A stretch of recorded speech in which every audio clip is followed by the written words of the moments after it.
Bonjour à tous, nous sommes le 13 août. Vous savez que la préparation à l'Assomption en ce mois d'août traverse ce 13 août qui est aussi une date importante des apparitions de Marie à Fatima. Une date importante parce que c'est une apparition de Marie sans les voyants, car les autorités les ont soustraits ce 13 août, les ont mis en prison, les ont enfermés, ces petits-enfants. Quelle, je dirais, épreuve. Ils n'ont pas voulu. Il y avait plus de 5000 personnes à attendre les 3 enfants. Mais justement, Arthur de Oliveira Santos, républicain anticlérical et connu pour son appartenance à la franc-maçonnerie, se présenta au matin du 13 août chez les enfants au prétexte de les emmener en voiture jusqu'au lieu des apparitions.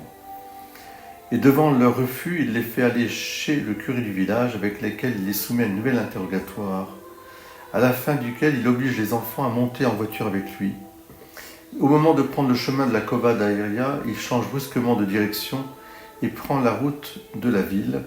Il y retient d'abord à son propre domicile, puis après de nouveaux interrogatoires, il les fait mener à la prison publique.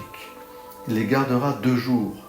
Ce n'est que le 15 août que, face au mutisme des enfants et au grondement des foules, François, Jacinthe et Lucie purent être relâchés et retrouver leur famille. Mais les curieux ou dévots qui avaient pris le chemin de la Cova d'Airia le 13 août n'ont pas été cependant pour leurs frais. Tout au contraire, alors que jusqu'alors l'apparition de la Dame aux enfants n'avait pas été perceptible pour les autres témoins, les personnes présentes au rendez-vous en ce jour où les enfants étaient empêchés furent témoins de phénomènes extraordinaires qui annonçaient déjà le miracle du soleil du mois d'octobre suivant. D'abord, un coup de tonnerre se fit entendre, qui semblait venir du chêne vert, causant un grand effroi. Puis un petit nuage blanc, léger, apparut quelques instants au-dessus de l'arbre, puis s'éleva vers le ciel et disparut dans les airs. Les personnes elles-mêmes se rendirent alors compte que leur visage, comme la végétation elle-même et même le sol, étaient colorés aux couleurs de l'arc-en-ciel par les rayons du soleil. Cette apparition signalée par ces phénomènes extraordinaires fut constatée par environ 18 000 personnes. Elle fut certainement une des raisons du grand concours de foule présent à Fatima le 13 octobre suivant pour le miracle annoncé par la Dame, la danse du soleil. Eh bien, voilà, c'est une très belle leçon pour nous aussi, en nous préparer à l'Assomption, à la procession.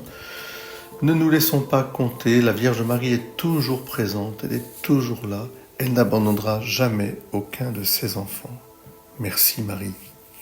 Belle journée à vous tous, beau 13 août.